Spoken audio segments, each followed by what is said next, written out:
Eu estou há alguns dias para falar sobre esse assunto aqui, porque eu tenho acompanhado o desdobramento das reações das pessoas e também alguns portais de verificação de fatos que tiveram que desmentir fake news sobre esse tópico, que tem a ver com uma fala da jornalista Renata Lopretti, que foi recortada para dar a entender que ela defendia a ideia de que morria muita criança nesse conflito agora em Gaza, porque as mães palestinas têm muitos filhos. E aí eu quero ver o vídeo na íntegra da fala da Lopretti para a gente entender como tem sido feito esse esforço de distorcer o que as pessoas falam para atacá-las e para, inclusive, levar adiante uma agenda. Vamos ouvir juntos aqui a fala da Lopretti e depois analisar alguns pontos aqui.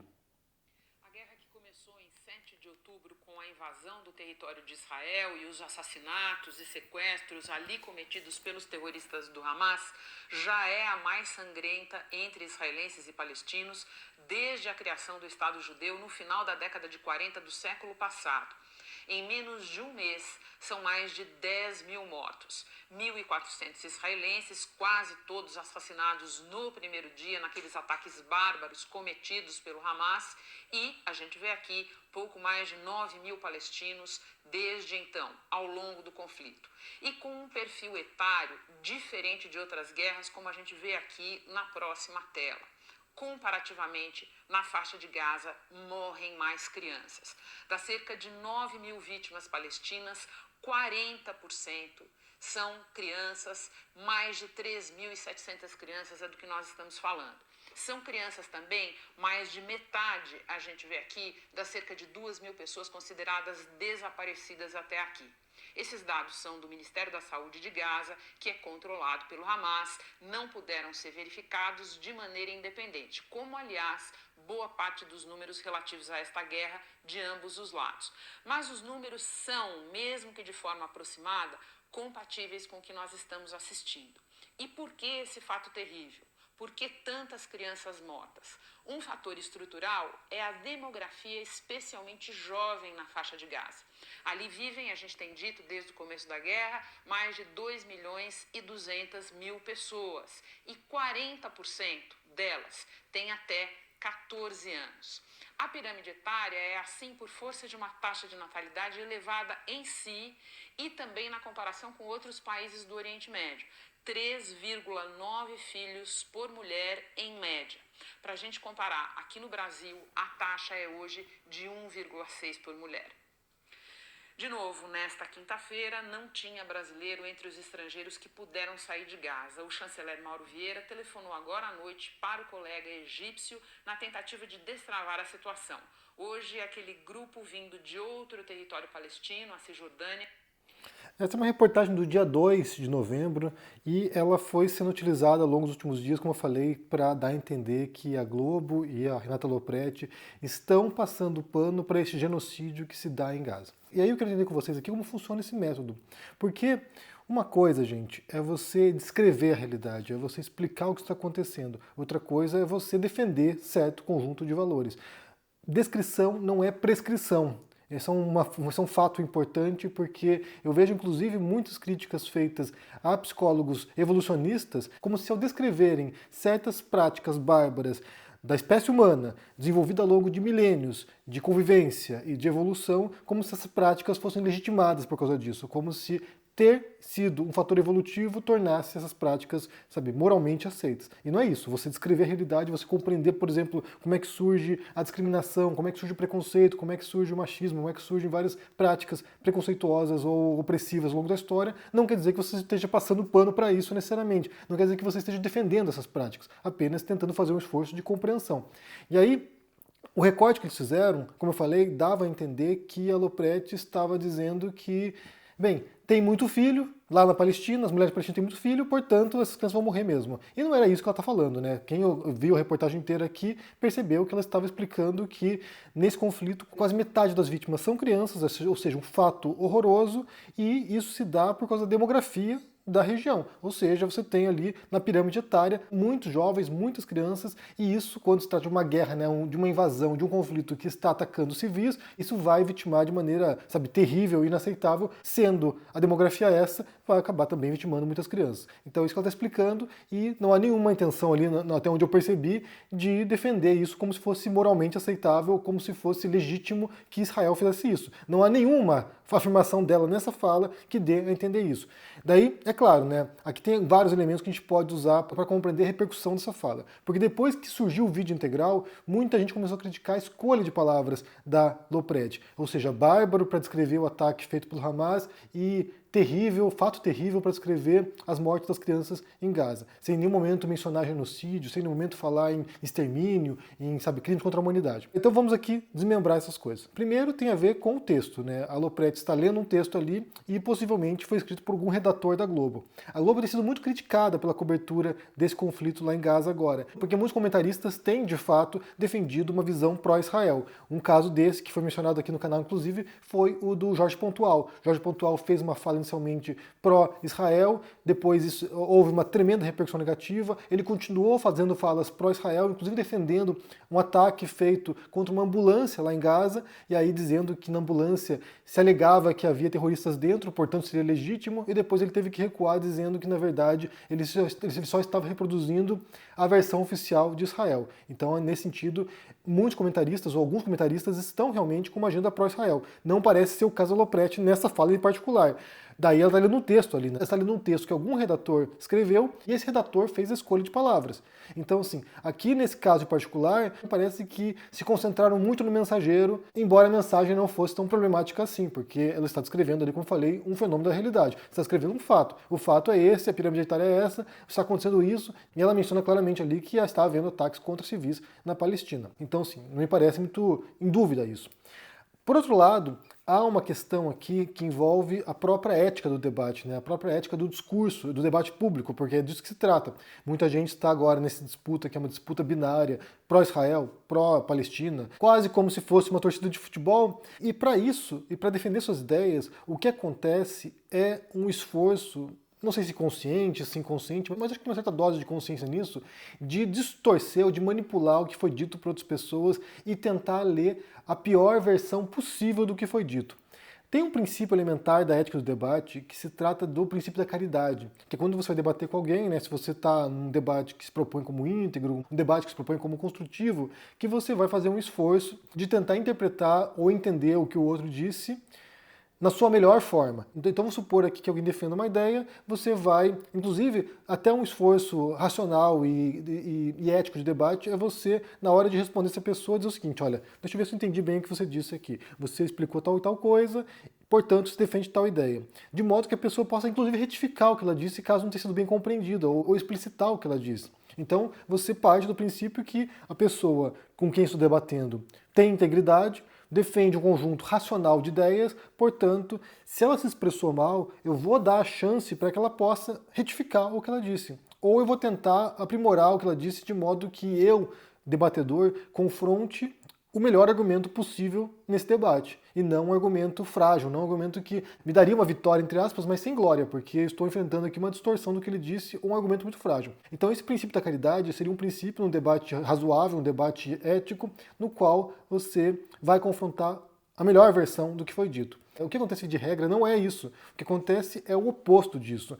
É muitas vezes a pessoa atacar a pior versão do seu argumento, ou uma versão distorcida do seu argumento, o que é chamado de falácia do espantalho. Você cria um argumento distorcido do que foi dito e você passa a atacar o argumento distorcido. E isso leva a um esforço tremendo do outro debatedor de tentar retificar a sua interpretação, dizendo o seguinte: não foi isso que eu disse, não foi isso que eu defendi, você está distorcendo o que eu disse. E aí o debate degringola. Em vez de debater o tópico abordado, o tópico proposto, passa a ser um debate secundário sobre a real interpretação do que foi dito. E isso é muito eficaz ineficaz porque você foge da questão central. Então você fica debatendo questões secundárias. E isso é muito comum. A internet, ela normalizou e ela naturalizou esse tipo de distorção. Ou seja, o tempo todo você tem que ficar dizendo, não foi isso que eu disse. Leia o que está escrito lá, leia o que eu defendi, porque o que você está atacando não é aquilo que eu estou falando. Quando é um debate oral, você até compreende que a pessoa possa ter ouvido de maneira equivocada o que foi dito, pode ter se assimilado até no calor do debate, não, sabe, na emoção do debate, pode ser que ela se confunda. Mas quando se trata de um debate por escrito, por exemplo, ou em vídeo, né? Você tem um vídeo da Lopretti aqui falando, você pode rever esse vídeo inúmeras vezes para tentar encontrar os elementos ali que levariam a uma interpretação mais apropriada do que ela disse. Quando se trata de um debate por escrito, por exemplo, se a pessoa distorce o seu argumento, isso é facilmente contestável, basta você voltar para o texto original e dizer o seguinte, olha, foi isso que eu disse. Você está lendo uma coisa que não está dita no texto aqui. Você está buscando algo que você está usando como um preconceito, um pré-julgamento sobre minhas ideias. Então isso é muito complicado e isso, de fato, distorce completamente a possibilidade de um debate racional, um debate íntegro e um debate produtivo, porque as pessoas não estão interessadas em confrontar o que é a real proposição, a real conclusão, as ideias reais de alguém. Elas querem ou elas trabalham sobre factoides, trabalham sobre uma distorção do que foi dito. E isso é muito difícil enfrentar, porque para isso você tem que reverter a imagem que a pessoa criou de você. Você precisa dar alguns passos para trás para tentar mudar a percepção. E isso não é fácil, isso realmente não é fácil. Mas é importante ressaltar que na Globo News e na Globo há sim alguns comentaristas que estão com uma agenda claramente pró-Israel. Quando o Jorge Pontual vem dizer que ele está ali só reproduzindo a versão oficial de Israel, sem dar o contraponto, sem apresentar o outro lado, sem apresentar outras visões possíveis, porque seria o trabalho jornalístico sério, né? Você apresentar a versão e também apresentar a resposta, apresentar o outro lado, pelo menos, né?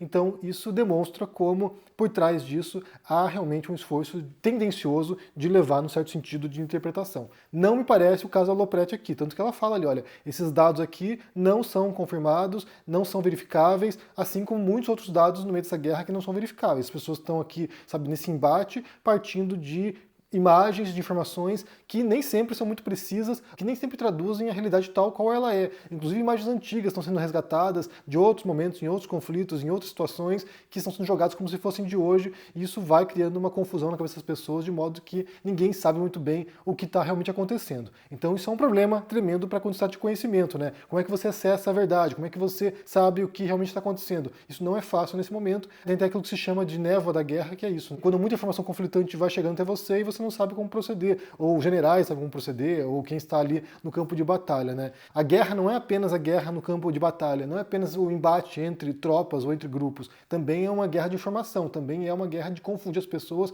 e de mudar a percepção, né, das pessoas de modo que se apoie moralmente certo grupo e condene outro grupo. Isso é importante na visão internacional, né, de como os países vão se alinhar, quem vai defender Israel, quem vai defender, sabe, a autonomia da Palestina. Então isso também é uma tática de guerra, a informação. Bem, tendo dito isso e falando sobre queimar a imagem de alguém, né, que foi o esforço que fizeram para tentar queimar a imagem da Lopretti, agora quem está no olho do furacão, quem está sendo posta na fogueira é a atriz Gal Gadot, que fez Mulher Maravilha. Ela se propôs a promover e a veicular um documentário que mostra imagens do que aconteceu no dia 7 de outubro em Israel, quando o Hamas invadiu e matou muita gente, sequestrou muita gente lá em Israel. E aí ela vai apresentar isso para um grupo seleto de pessoas lá em Hollywood, e isso tem levado a um tremendo problemão para ela, porque estão acusando agora de defender uma agenda pró-Israel. A Gal Gadot é israelense, ela serviu nas Forças Armadas israelenses, como muita gente serviu, né? Lá o serviço militar é obrigatório, então assim como muitos jovens israelenses, ela também serviu as Forças Armadas de lá, e ela e o marido estão agora promovendo esse documentário, e isso tem gerado uma onda tremenda